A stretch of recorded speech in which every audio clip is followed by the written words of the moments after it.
BJP கூட கூட்டணி வைக்கிறது ஏடிஎம்கே தமிழ்நாட்டுக்கு செய்கிற மிகப்பெரிய துரோகம். பிஜேபி இங்கே வந்தால் நம்ம பின்னாடி 10 வருஷம் பின்னாடி போயிடுவோம். ஏன்னா நடு ரோட்டில் சவுக்கால அடிச்சுக்கிறாங்க. விஜய் சார் வந்து ஒரு இர்ரெஸ்பான்சிபிள் பாலிட்டிஷியன். அப்புறம் அவருக்கு ஒரு லீடர்ஷிப் குவாலிட்டி இல்லைன்னு நான் நினைக்கிறேன். பிஜேபியோட தலைவர் எப்படி தமிழர்களை அழிக்கிறது அப்படிங்கிறத பற்றி தான் யோசிச்சுருக்காரு. வெஸ்டர்ன் ட்ரெஸ் போடக்கூடாது, ஸ்லீவ்லெஸ் போடக்கூடாது அப்படின்னலாம் யாருமே திமுகவில் எங்களை சொன்னது கிடையாது. ஆனால் பிஜேபியில் ஆர்எஸ்எஸில் மோகன் பகவத் அவர்கள் பெண்கள் வேலைக்கு போகக்கூடாது, பெண்கள் இப்படி தான் இருக்கணும், இந்த மாதிரி ட்ரெஸ் பண்ணக்கூடாது அப்படின்னலாம் ஓப்பனாகவே பேசியிருக்காரு.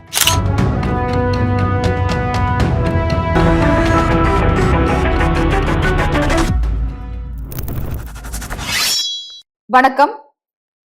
பிரபல ஊட்டச்சத்து நிபுணர், தகவல் தொழில்நுட்ப அணியின் மாநில துணை செயலாளர், திமுக அணியின் மாநில துணை செயலாளர், அது மட்டும் இல்லாம திரை உலகத்துல முக்கியமான ஒரு நடிகர், புரட்சி தமிழர் சத்யராஜின் மகள் திவ்யா சத்யராஜ் அவங்க கிட்ட தான் இப்ப பேச போறோம். வணக்கம். வணக்கம் ஆனந்தி. ஹாய் திவ்யா. ஹாய். இப்போ தேர்தல் ரொம்ப பரபரப்பா போயிட்டு இருக்கு. அங்கங்க பிரச்சாரமும் ரொம்ப அதிகமா இருக்கு. இன்னும் நம்மளுக்கு எண்ணி போனா ஒரு 3-4 நாட்கள்ல எலெக்ஷன் வரப்போகுது. ஸோ இந்த ஒரு தேர்தலை முன்னிட்டு நிறைய இடங்கள்ல பிரச்சாரங்கள் அதிகமா பண்ணிட்டு வராங்க. நான் உங்களோட சில வீடியோக்களும் பார்த்தேன். நீங்களும் சில இடத்துல பிரச்சாரம் பண்ணிட்டு வந்துட்டு இருக்கீங்க. ஸோ அதை பத்தி கொஞ்சம் சொல்றீங்களா? ரொம்ப மன நிறைவா இருக்கு. ஏன்னா நான் என்ன நினைச்சேன்னா, என் கூட ஈஸியா பழக மாட்டாங்க, சத்யராஜ் சாரோட பொண்ணு பந்தா இருக்கும், திமிரு பிடிச்ச பொண்ணு அப்படின்னு என் கூட பழக மாட்டாங்க அப்படின்னு நினச்சேன். பட் என்னை அந்நியமாக நடத்தவே இல்லை. there was so much of love. நான் 4 இட்லி சாப்பிட்டேன். எங்கே பிரச்சாரத்துக்கு போனாலும் இட்லி தோசை அவங்க கூடயே உட்காந்து சாப்பிட்டு ரொம்ப என்ஜாய் பண்ணுறேன் பிரச்சாரத்தை. நீங்கள் ஒரு ஃபேமஸான நியூட்ரிஷியன். இதில் நிறைய மெடிக்கல் கிரைம் பற்றி பேசியிருக்கீங்க. இது வரைக்கும் ஏன் நீங்கள் எந்த ஒரு இன்டர்வியூவும் நீங்கள் கொடுத்ததில்லை? அதுக்கு ஒரு இம்பார்ட்டண்ட் ரீசன் இருக்குது. எனக்கு என்னை பற்றி பேசுறதுக்கு பிடிக்காது. இப்போ நானும் ஆனந்தியும் இருக்கோன்னா, எனக்கு ஆனந்தியோட ஜேர்னி என்ன, அவங்க தேடல் என்ன, அவங்க கடந்து வந்த பாதை என்ன அப்படின்னு தெரிஞ்சுக்கிறது தான் எனக்கு ரொம்ப ஆவலாக இருக்கும். அது ஒரு ரீசன். இன்னொன்று, எனக்கு பிரபலமாக இருக்கிறத விட என்னோட இண்டிபெண்டன்ஸ் ரொம்ப முக்கியம்னு தோணுச்சு. ஸோ இது 2 ரீசன் தான். அண்ட் எனக்கு என்னோட ப்ராக்டிஸ், நான் பிரசாந்த் ஹாஸ்பிட்டலில் நியூட்ரிஷனிஸ்டாக ஒர்க் பண்ணிட்டு இருந்தேன். அதுக்கப்புறம் ப்ரைவேட் ப்ராக்டிஸ் ஆரம்பித்தேன். ஸோ அங்கேருந்து நிறையா ரெஃபரன்ஸ் வந்தது. So practice was doing very well. எனக்கு ஒரு பாப்புலராக இருந்து இன்டர்வியூஸ் எல்லாம் கொடுத்து இன்ஸ்டாகிராம்லலாம் பாப்புலராக இருந்து தான் என்னோட கெரியரை ஸ்டெபிலைஸ் பண்ணணுங்கிற ஒரு கட்டாயம் எனக்கு இல்லை. ஸோ அதிலிருந்து நீங்கள் அரசியல் பேசுறதுக்கு என்ன காரணம்? இதுக்குள்ள ஒரு அரசியல்ல முழுமையா மக்களோட மக்களா இணைந்து நீங்க வேலை பார்க்கறதுக்கு என்ன காரணம்? I've always been politically aware. நான் சின்னதாக இருக்கும்போது நான் ஒரு நார்மல் குழந்தை கிடையாது. எனக்கு பார்டர்லைன் டிஸ்லெக்ஸியா இருந்தது, ஸ்பீச் டிஃபிகல்ட்டியும் இருந்தது. ஸோ அப்போ என்ன ஆகும், நாங்கள் ஆனந்தி அந்த டைமில் நம்ம கண்ட்ரியில் சொந்தக்காரங்க இருக்காங்கல்ல, அவங்களுக்கு மற்றவங்க குழந்தைகளை புட் டவுன் பண்ணுறதுன்னா ரொம்ப பிடிக்கும். ஓகே, ஏன் உங்கள் பொண்ணு கருப்பாக இருக்குது, ஏன் உங்கள் பொண்ணு ஷார்ட்டாக இருக்குது, ஏன் உங்கள் பொண்ணு குண்டாக இருக்குது, ஏன் உங்கள் பொண்ணுக்கு டிஸ்லெக்ஸியா, ஏன் உங்கள் பொண்ணுக்கு பேச்சு சரியாக வரல அப்படிங்கிற மாதிரி பேசிகிட்டே இருப்பாங்க இல்லையா. ஸோ என்னை பற்றியும் பேசினாங்க. அண்ட் இது எதுவுமே நான் என் பேரண்ட்ஸ் கிட்ட சொல்ல மாட்டேன். ஏன்னா they're already upset, they're already trying to cure me. அந்த டைமில் போய் இதையும் சொல்லக்கூடாது அப்படின்னு I just suffered silently. So அந்த டைமில் என்ன ஆச்சுன்னா, I was consumed by self pity. எனக்கே என் மேலே ரொம்ப பாவம் ஆயிடுச்சு. நான் தான் இந்த உலகத்துலேயே ரொம்ப பாவமான குழந்தை, எனக்கு தான் இப்படியெல்லாம் நடக்குது அப்படிங்கிற மாதிரி நான் நினச்சிட்டு இருந்தேன். அப்புறம் ஒரு ஸ்கூல் ப்ராஜெக்டுக்காக ஒரு பிளைண்ட் ஸ்கூலுக்கு கூட்டிகிட்டு போனாங்க. அங்கே கண்ணு தெரியாமல் நிறையா குழந்தைகள் இருந்தாங்க. ஸோ அப்போ அவங்கள பார்த்ததுக்கப்புறம் எனக்கு என்ன தோணுச்சுன்னா, எனக்கு படிக்க வராது, பேச வராது, அவங்களுக்கு எழுத்தே தெரியாது.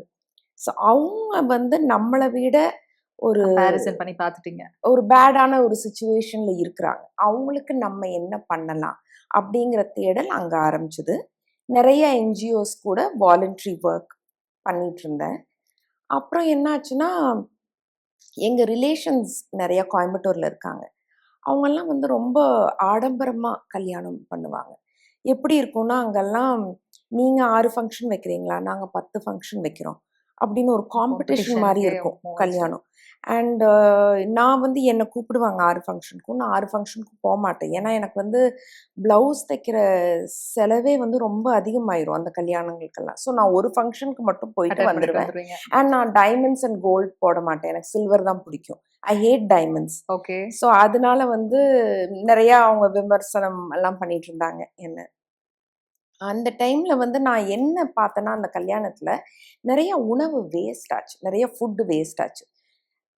நிறைய குழந்தைகள் ஃபுட் இல்லாம இருக்காங்க. நிறைய பீப்பிள் ஃபுட் இல்லாம இருக்காங்க. ஏன் இவ்வளோ ஃபுட் வேஸ்ட் பண்றாங்க அப்படின்னு யோசிக்க ஆரம்பிச்சப்போ, அப்போ வந்து என்னோட கெரியர்லயும் நான் ஒரு மாரி ஃபினான்ஷியலா ஸ்டேபிள் ஆயிட்டேன். ஏன்னா எனக்கு அப்பாட்ட பணம் கேட்கறக்கு பிடிக்காது. அவர சார்ந்து இருக்கறக்கு பிடிக்காது. ஸோ கொஞ்சம் கெரியர்ல நான் ஸ்டேபிள் ஆனதுக்கப்புறம், நம்மளே ஏன் ஒரு என்ஜிஓ ஆரம்பிக்க கூடாது? அப்படின்னு சொல்லி அம்மா பேர்ல மகிழ்மதி இயக்கம் அப்படின்னு ஒரு இயக்கம் ஒண்ணு ஆரம்பிச்சேன். அந்த இயக்கம் மூலமா வறுமை கோட்டுக்கு கீழ இருக்கிற மக்களுக்கு இலவசமா ஊட்டச்சத்து நிறைஞ்ச உணவு வழங்கப்பட்டது. ஸோ அதுதான் என்னோட ஸ்டார்ட்டிங். அதுக்கப்புறம் வந்து like I set I was very politically aware. நிறையா புக்ஸ் எல்லாம் நிறையா படித்தேன். நிறையா ஃபீல்ட் ஒர்க் பண்ணிட்டு இருந்தேன். அண்ட் எனக்கு வந்து மக்கள் பணி அப்படிங்கிறது வந்து ரொம்ப பிடிச்ச ஒரு விஷயமா இருந்தது. இஃப் தேர்ஸ் மக்களோட அ சாய்ஸ் மக்களா. Between going out with my boy friend and drinking coffee and being with people are working with an NGO, it's a எனக்கு பீஸ். அதுதான் ஜாலியாக இருந்தது. அதுதான் எனக்கு ஜாலியாக இருந்தது. அதுதான் எனக்கு ஃபன்னாக இருந்தது. And politics was an obvious choice. Yes. இப்போ ஒரு அழகான விளக்கம் குடுத்தீங்க. ஏடிஎம்கே அண்ட் பிஜேபி இவங்களோட கூட்டணிய பத்தி நீங்க என்ன நினைக்கிறீங்க? பிஜேபி கூட கூட்டணி வைக்கிறது ஏடிஎம்கே தமிழ்நாட்டுக்கு செய்கிற மிகப்பெரிய துரோகம் அப்படின்னு நான் நினைக்கிறேன். ஏன்னா நமக்கு வர வேண்டிய ஃபண்ட்ஸ் கொடுக்கல. நம்ம ஃபார்மர்ஸ் பற்றி அவங்களுக்கு கவலை இல்லை. நம்ம மீனவர்கள் பற்றி கவலை இல்லை. நம்ம படித்தா என்ன செத்தா என்ன அந்த ஒரு ஜோனில் தான் பிஜேபி இருக்காங்க. ஸோ அவங்க கூட கூட்டணி வைக்கிறது ரொம்ப ஒரு தப்பான விஷயம் அப்படின்னு நான் நினைக்கிறேன். நான் நிறைய ட்ராவல் பண்ணுவேங்க ஆனந்தி. ஒரு நியூட்ரிஷனிஸ்டாக நிறைய கான்ஃபரன்ஸஸ்க்கெல்லாம் போவேன். ஸோ அப்போ வந்து நார்த் இந்தியாவுக்கெல்லாம் போகிறப்போ எனக்கு எப்படா வீட்டுக்கு வரலாம் அப்படின்னு இருக்கும். அதுக்கு காரணம் வந்து நம்மளோட வாழ்வியல் அவங்களோட வாழ்வியல் கூட கம்பேர் பண்ணிங்கன்னா நம்ம எவ்வளோ நல்லா இருக்கோம், அவங்க எவ்வளோ மோசமான ஒரு நிலையில இருக்காங்க.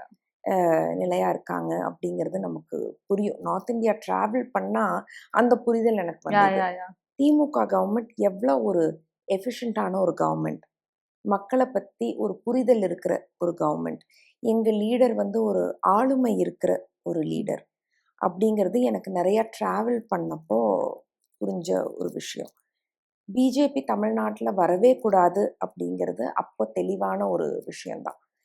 இது எவ்வளோ பேருக்கு தெரியும்னு தெரியல. ராஜஸ்தானில் ராஜஸ்தானி அப்படின்னு ஒரு லாங்குவேஜ் இருந்துச்சு. இப்போ அது இல்லை. இப்போ சான்ஸ்கிரிட்டும் ஹிந்தியும் தான் அங்கே டாமினேட் பண்ணுது. பிஜேபி இங்கே வர விட்டோம்னா தமிழ் அப்படிங்கிற ஒரு லாங்குவேஜே இருக்காது. சான்ஸ்கிரிட் அண்ட் ஹிந்தி மட்டும்தான் டாமினேட் பண்ணும். இன்னொரு விஷயம் என்னன்னா, இப்போதான் நம்ம எல்லாரும் மூட நம்பிக்கையிலிருந்து வெளியே வந்துட்டு இருக்கோம். கொஞ்சம் கொஞ்சமாக வெளியே வந்துட்டு இருக்கோம். பிஜேபி இங்கே வந்தால் நம்ம பின்னாடி 10 வருஷம் பின்னாடி போயிடுவோம். ஏன்னா நடு ரோட்டில் சவுக்கால் அடிச்சுக்கிறாங்க. அந்த மாதிரி நம்ம மறந்து போன விஷயங்கள் எல்லாம் திரும்பவும் அவங்க தோண்டி எடுக்கிறாங்க. திரும்பவும் நம்மளை வந்து பின்னாடி ஒரு 10 வருஷம் பின்னாடி தள்ளுறாங்க. கண்டிப்பா பிஜேபி இங்க வரவே கூடாது அப்படிங்கறதுல மக்கள் ரொம்ப தெளிவா இருக்காங்க. இப்போ விஜய் சினிமால இருந்து தனியா வந்து கட்சி ஆரம்பிச்சு அவரு பண்ணிட்டு இருக்காரு. ஸோ இந்த விஜய் கட்சியை பத்தி உங்களோட பார்வை என்ன?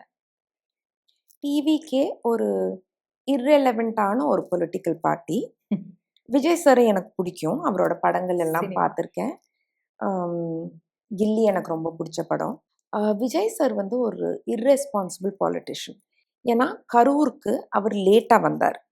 ஒரு பாலிட்டிஷியனுக்கு வந்து நேரம் தவறாமை அப்படிங்கிறது ரொம்ப முக்கியம். எங்க லீடர் வந்து எந்த ஒரு மீட்டிங்க்கும் இதுவரைக்கும் லேட்டா வந்ததே கிடையாது. அவர் லேட்டா போனதுனால என்னாச்சுன்னா, பீப்பிள் வர் டீஹைட்ரேட்டட்.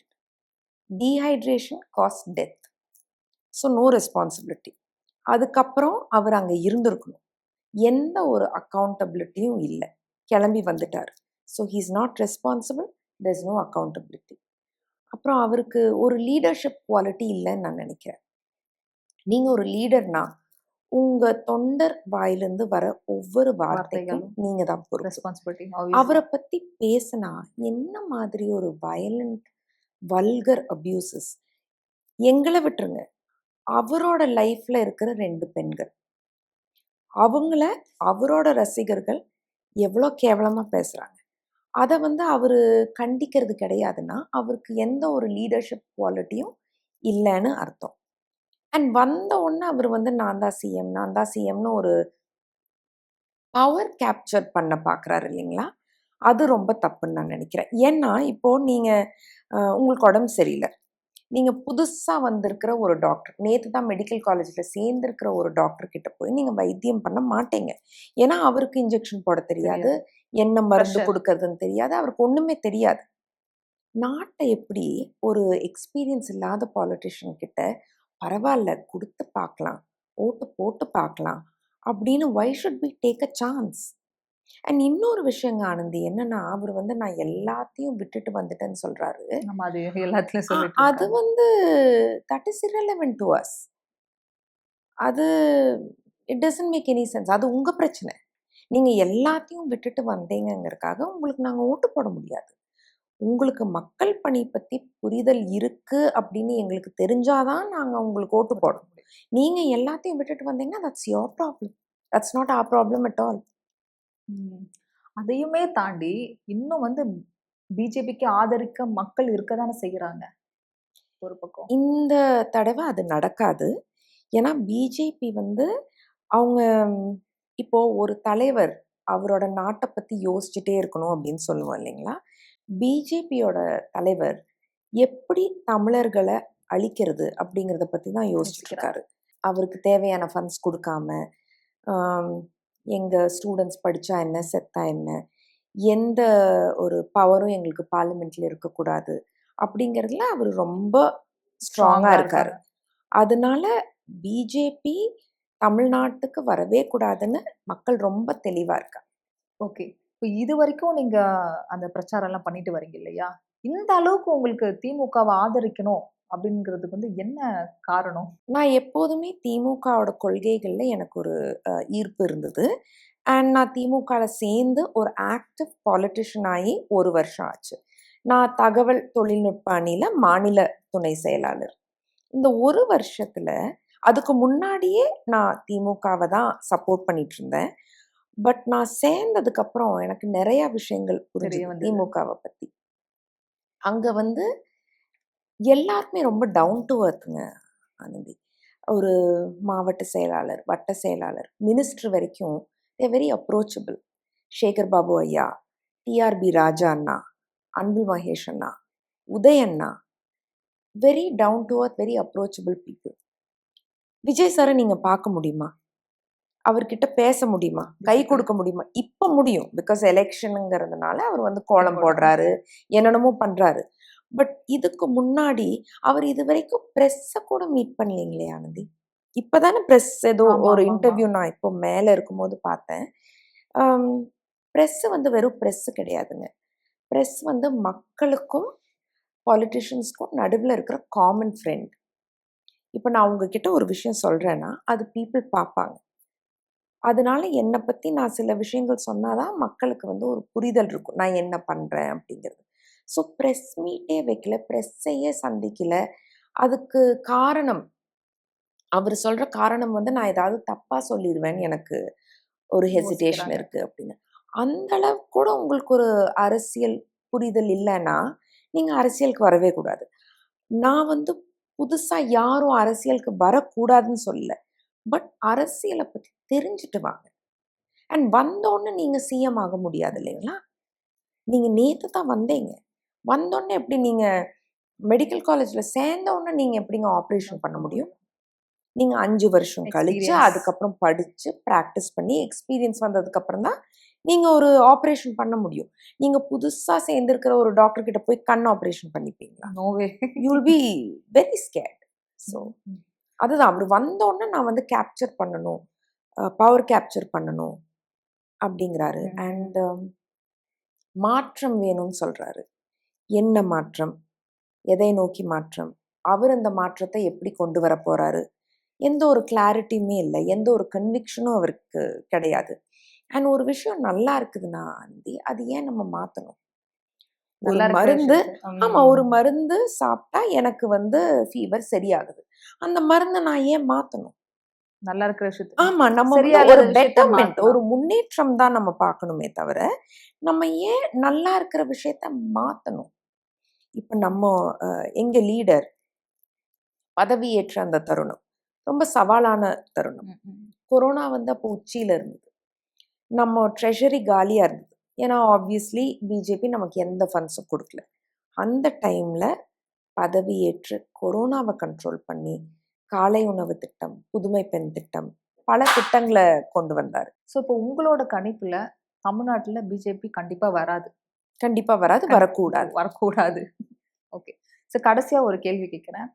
இப்போ வந்து நீங்க அரசியல் பண்ணிட்டு இருக்கீங்க.